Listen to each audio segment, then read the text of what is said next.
All students, आज हम लोग रूल्स ऑफ अकाउंट के बारे में स्टडी करेंगे।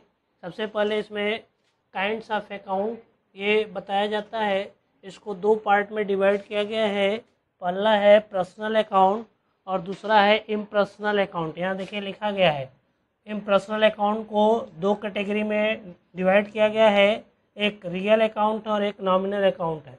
सबसे पहले जो भी अकाउंट पढ़ाने वाले लोग हैं, अगर जनरल एंट्री के बारे में बताते हैं तो सबसे पहले काइंड्स ऑफ अकाउंट के बारे में ही बताते हैं। इसके बाद नेक्स्ट स्टेप आता है कि इसके रूल्स को बताया जाता है। इसके रूल्स क्या है? तो पर्सनल अकाउंट के अलग अलग रूल्स हैं, इम्पर्सनल के अलग अलग रूल्स हैं। तो पर्सनल अकाउंट को सबसे पहले इसको एक्सप्लेन किया जाए।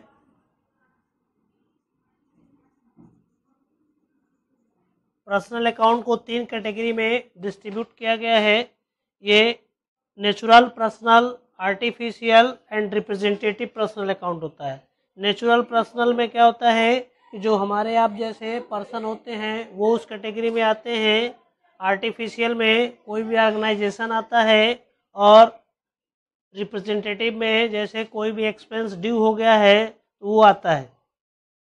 इसके बाद यहाँ पे इसको तीन कैटेगरी में बांटा गया है, A, B and C. Natural,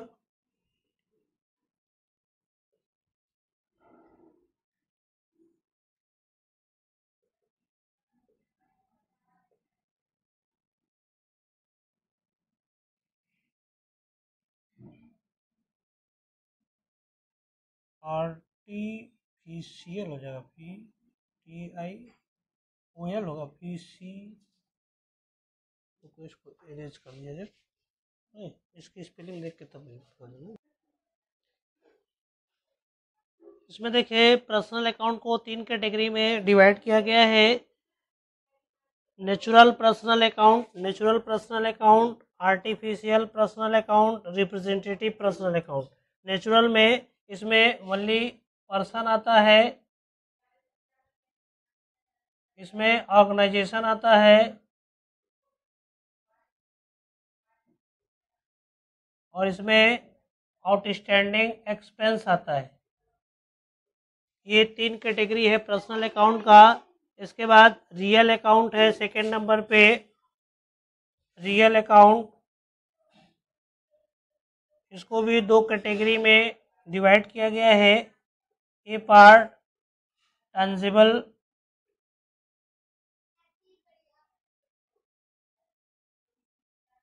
टंजिबल real account,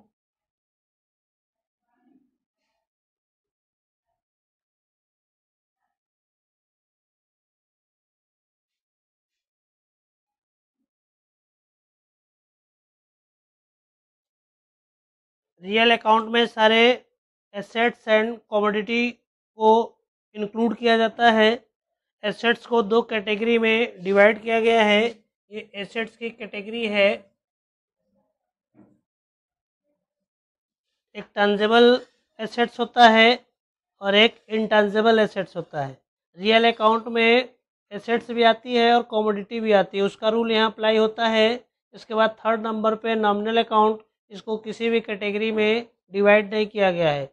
तो यहाँ पे बहुत से लोग पढ़ाते हैं काइंड्स ऑफ अकाउंट में कि अकाउंट तीन प्रकार का होता है, एक पर्सनल हो गया, एक रियल, एक नॉमिनल। लेकिन वो सही नहीं है। आप लोगों को यही जो डीपली स्टडी करने वाले हैं या जो अच्छे से पढ़ाने वाले हैं वो ऐसे पढ़ाते हैं। ये काइंड्स ऑफ अकाउंट दो कैटेगरी में डिवाइड है। पहला है आपका पर्सनल अकाउंट और दूसरा है इम्पर्सनल अकाउंट। इसके बाद यहाँ पे सारे चीज़ को यहाँ बताया गया, फिर इसका रूल भी आपको एक्सप्लेन किया जाएगा कि कैसे कैसे इसका क्या क्या रूल है। ये आप सब लोग नोट कर लेंगे। इसके बाद इसके रूल के बारे में भी बताया जाता है। यहाँ पे rules of debit and credit के बारे में ये लिख दिया गया है, और यहाँ एक चार्ट बनाया गया है। ये तीन कॉलम यहाँ बनाया गया है। Name of account, to be debited, to be credited. यहाँ पर्सनल अकाउंट है, तो पर्सनल अकाउंट को बोला जाता है डेबिट द रिसीवर, और यहाँ गिवर को क्रेडिट किया जाता है। और रियल अकाउंट में क्या आ रहा है उसको debit, what comes in debit, what goes out credit. और नॉमिनल अकाउंट में ऑल एक्सपेंसेस एंड लॉसेस को डेबिट किया जाता है, ऑल इनकम एंड गेन को क्रेडिट किया जाता है। ये सारे रूल्स हो गए, ये सभी स्टूडेंट को ये रूल्स याद रहना चाहिए। और उसके बाद जो ट्रांजैक्शन होगा, इसी रूल के बेस पे ट्रांजैक्शन को आइडेंटिफाई किया जाता है। और उसके बाद जनरल के जो कॉलम होते हैं, 5 कॉलम होते हैं जनरल के, उसमें जनरल एंट्री करनी पड़ती है। यहाँ देखिए लिखा गया है debit the receiver and credit the giver. तो पर्सनल अकाउंट, मान लीजिए कोई ट्रांजैक्शन है, अभी आगे आपको बताया जाएगा, तो जो भी पर्सन है, अगर वो रिसीव कर रहा है तो उसको डेबिट, अगर वो दे रहा है तो उसको क्रेडिट किया जाएगा। रियल अकाउंट में कोई भी कमोडिटी या एसेट्स आती है तो उसको डेबिट, या बिजनेस से जो भी जाती है उसको क्रेडिट किया जाएगा। फिर बिजनेस में ऑल एक्सपेंस एंड लॉसेस को डेबिट किया गया है, ऑल इनकम एंड गेन को क्रेडिट किया गया है। ये रूल्स हो गए।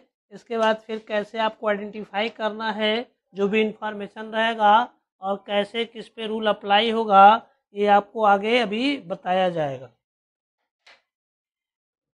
यहाँ पे देखिए जनरल का फॉर्मेट आप लोगों को यहाँ बताया जा रहा है। ये 5 कॉलम है, पहला डेट का है, दूसरा पर्टिकुलर, तीसरा LF लेजर फोलियो, चौथा अमाउंट डेबिट और पांचवा अमाउंट क्रेडिट। जनरल के 5 कॉलम होते हैं। ऑल ओवर इंडिया में, ऑल ओवर वर्ल्ड में 5 कॉलम ही बताए जाएंगे, क्योंकि ये डबल एंट्री के जो एडिटर हैं वो इटली के निवासी थे, ल्यूकास पेसियोली। इसका उन्होंने डबल एंट्री सिस्टम का ओरिजिनेशन उन्होंने 1494 में किया था। और ये ऑल ओवर वर्ल्ड में डबल एंट्री सिस्टम अप्लाई है, चाहे वो इंडिया हो चाहे फॉरेन कंट्री हो, सब जगह ये रूल होता है और ये रूल रेगुलेशन हर जगह अप्लाई होता है। ये 5 कॉलम जनरल एंट्री के बनेंगे, चाहे आप इंडिया में गोरखपुर में पढ़िए, चाहे दिल्ली में पढ़िए, चाहे फॉरेन कंट्री में पढ़िए, 6 कॉलम कोई नहीं बताएगा। यहाँ पे देखिए एक इन्फॉर्मेशन है, गुड्स सोल्ड टू राम ₹2000। इसको कैसे हम आइडेंटिफाई करेंगे और कैसे रूल अप्लाई करके फिर इसकी जनरल एंट्री यहाँ पे रिकॉर्ड की जाएगी। यहाँ देखिए गुड्स है, ये रियल अकाउंट है, और ये राम है, ये पर्सन है। इसमें इस इंफॉर्मेशन में दोनों रूल अप्लाई होगा, एक रियल अकाउंट का और एक पर्सनल अकाउंट का। तो सबसे पहले यहाँ पे ये डिसाइड करेंगे कि गुड्स सोल्ड टू राम, तो यहाँ पे राम को माल बेचा जा रहा है, तो राम क्या हो गया, रिसीव करने वाला हो गया। गुड्स सोल्ड टू राम, तो राम क्या हो गया, ये रिसीवर हो गया। और आपके पास से क्या जा रहा है, गुड्स जा रहा है, किस रूप में जा रहा है, सोल्ड के रूप में जा रहा है।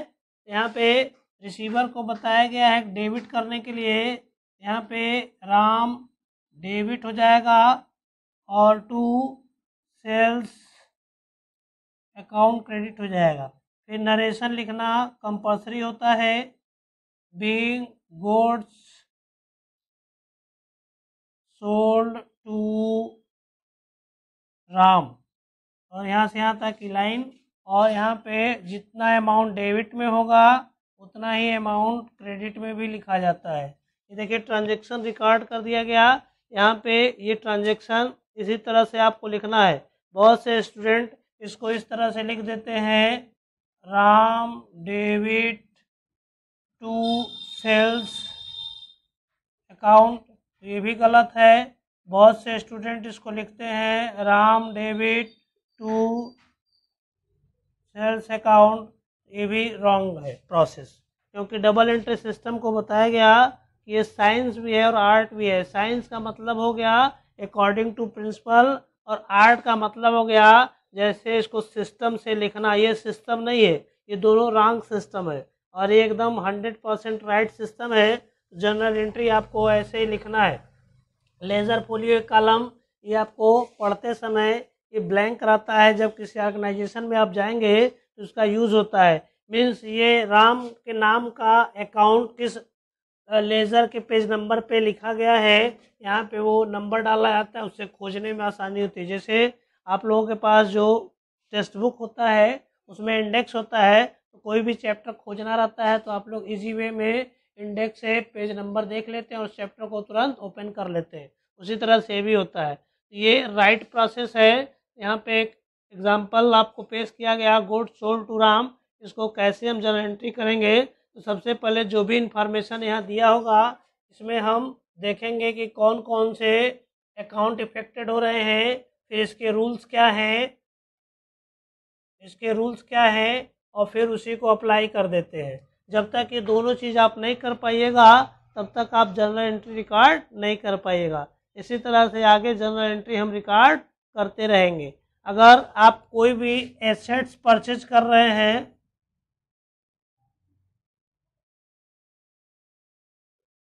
तो यहाँ पे एसेट्स परचेज है, जैसे मान लीजिए सपोज दैट मशीन परचेज ये दिया हुआ है। तो मशीन परचेज ये दिया हुआ है, तो यहाँ पे इसको बहुत से लोग एंट्री रिकॉर्ड कर देते हैं। यहाँ पे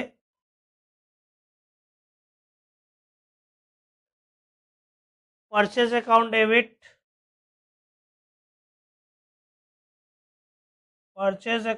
डेबिट, टू कैश, ये रॉन्ग एंट्री है। जब भी एसेट्स हम परचेज करेंगे तो एसेट्स के नाम को हम डेबिट करते हैं। यहाँ पे दोनों में एसेट्स और परचेज दोनों में रियल अकाउंट इफेक्टेड है।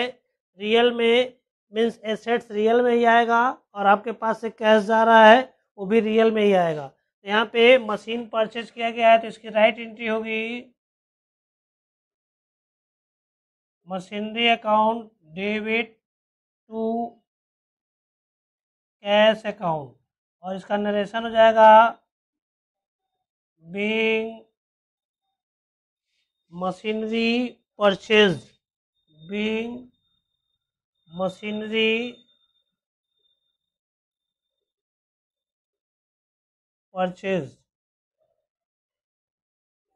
इस तरह से सारे ट्रांजैक्शन, मान लीजिए 5,000 का है, ये 5,000 यहाँ लिख दिया जाएगा और 5,000 यहाँ लिख दिया जाएगा। इसके बाद ये सारे जर्नल एंट्री इस तरह से करते जाएंगे। जब आपका पेज भर जाएगा तो लास्ट में मान लीजिए आपका कंप्लीट नहीं हुआ है, डेट वाइज एंट्री होती है, मान लीजिए कंप्लीट नहीं हुआ है तो उसके बाद फिर क्या करते हैं, ये सारा हम फिर टोटल कर लेते हैं और यहाँ पे लास्ट में बैलेंस, यहाँ पे बैलेंस CD लिखते हैं और टोटल करके फिर नेक्स्ट पेज पे जब आएंगे तो फिर वहाँ पे 5 कॉलम बनेगा और वहाँ बैलेंस BD लिखेंगे। उसके आगे फिर जर्नल एंट्री हम कंटिन्यू करते हैं और जब जर्नल एंट्री ख़त्म हो जाता है तो लास्ट में ग्रैंड टोटल करके फिर डेबिट और क्रेडिट का दोनों का टोटल करते हैं। दोनों का टोटल इक्वल आना चाहिए। अगर इक्वल नहीं आता है तो कहीं ना कहीं आपसे एंट्री में कोई ना कोई मिस्टेक हो गई है, उसको आप लोग चेक कर लेंगे। आज इतना ही, थैंक यू।